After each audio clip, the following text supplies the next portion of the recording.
Africa with 65% of arable land cannot feed herself? Greetings to you all, lovely brothers and sisters. This is lovely brother Ejakofi. Thank you so much, my viewers. Thank you, my subscribers. Please, if you haven't subscribed, please do me a favor by subscribing, sharing, and liking. Thank you so much. This hour, we have come to discuss about Africa. We have come to reason together about this beautiful, this precious continent, Africa. And this hour, what we have come to reason about is how come that this beautiful, precious continent, Africa, with 65% of the world's arable land, cannot feed herself and her children. Africa, having 30.37 million kilometer square area of land. China, having 9.597 kilometers square.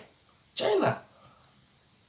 Africa is having 1.3 billion citizens, and China is having about 1.4 billion or 1.5 billion citizens, and China is having 9.597 kilometer square area, and Africa is having 30.37 million kilometers square. Europe is having 10.80 million kilometers square. Russia is having 17.1. USA is having 9.834 million kilometers square. The whole of Asia, where you can talk of India and China having, if not 2/3 of the world population, then it is half of the world population, are having 44.58 million kilometers square of land. And Africa cannot feed herself and her children. Is it not Africa that fed the universe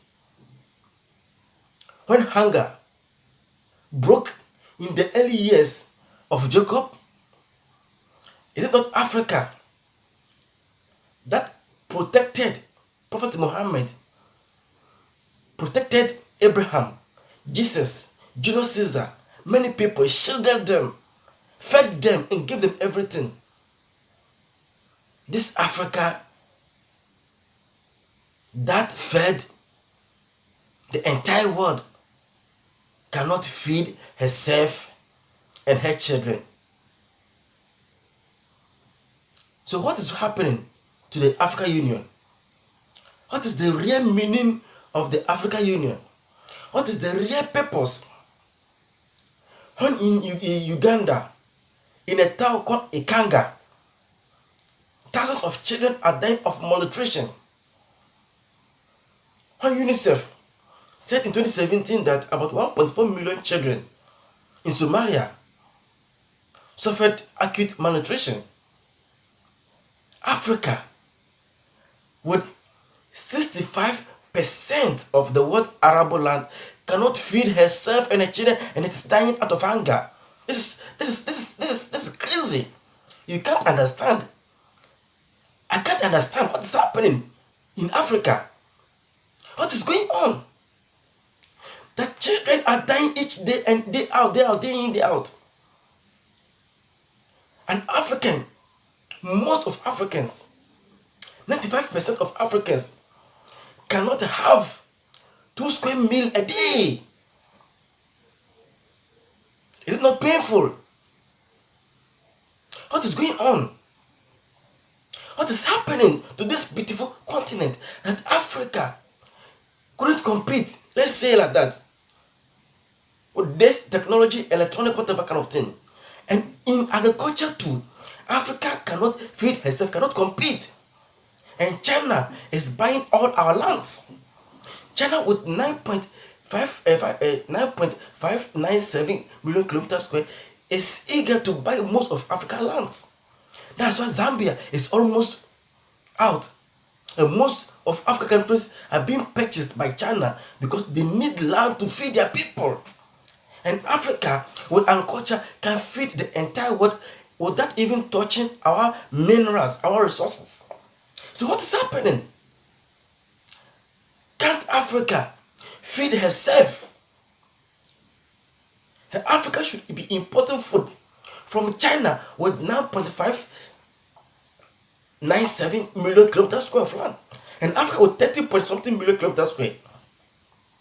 With the 65% arable land cannot feed herself. It's a disgrace. It's a disgrace. It's a disgrace to us as blacks. It's like we don't think. It is like we are not humans. Sorry to say, but it's the truth. Let's face the fact. With 65 arable lands and you cannot feed yourself. USA with 9.834 million kilometers square is having enough to feed the US citizens. So what is going on in Africa? What is happening to this beautiful continent? What is happening?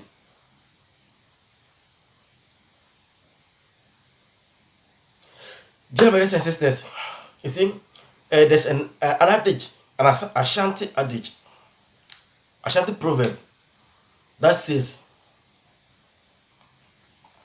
when a king has good counselor, his reign is peaceful. When a king has good counselor, his reign is peaceful. So we are pleading to our first ladies, since you are the counselors of our leaders, have empathy, have a feel, understand the pains, understand the sufferings of your children. Being a first lady means you are the mother of the entire nation. Care about your children.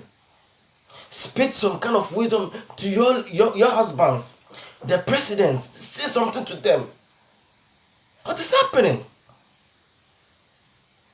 We are counting on you, first ladies. Speak something to your husbands. You are the counselors to the kings. You are the best counselors to the kings. For the Africa to be great depends upon us, the youth. The future of Africa is in the hands of we, the youth. It's time for us to come together, understand, to break down the barrier of my country, Ghana, Togo, Congo, Zambia, Togo. We have to break this barrier and unite together and build one Africa and make Africa great. For the destiny of Africa is in our hands. That's very sad. My country, Ghana, is having 20.66% of arable lands. And Ghana alone is supposed to feed the entire world, to feed the entire African continent. And hunger is devastating my continent, my precious continent. Let's reason up together, dear brothers and sisters. Let's reason up. Thank you so much. Please share, subscribe to this page. Thank you so much for hearing me, and thank you so much. Thank you. I get money in my agency for studies on Africa's potential to process mangoes. But I don't get the money to say, can you help me build the pilot plant? It's $3 million. Can you help me combine your aid from the Dutch government with a processing company where you put part of the money and I build a pilot plant to show President that he can process his mangoes and stuff and put it on Tesco in London? That's what I want to see in the food crisis now. Not just the emergency, but how we combine in public PPP, combine ODA with some private sector venture capital to help these countries link to global markets. So I raise the issue of corporate social responsibility. Because let us face it, today Africa is washed with minerals. That's why the investment is coming. And by the way, in spite of lack of rule of law and democracy, they're coming in to sign contracts with us. But can we have a CSR, a corporate social responsibility, that says to these companies, as Ellen Johnson Sirleaf is trying to do in Liberia with Mittal, to say, hey, we want to know the revenues. We want to see that you don't import chickens to feed your local workers, but you help our farmers produce the chicken. Can we have a common value system with CSR for everybody, whether it's Chinese, American, whatever company? Because today it is the reality that our comparative advantage is still minerals. What we want to see today, after 50 years of training with the world, is will these companies also say, you know something, it is in our enlightened self-interest that we also invest in agribusiness supply chain, so these people supply us our food. So we help the economy evolve and the education system.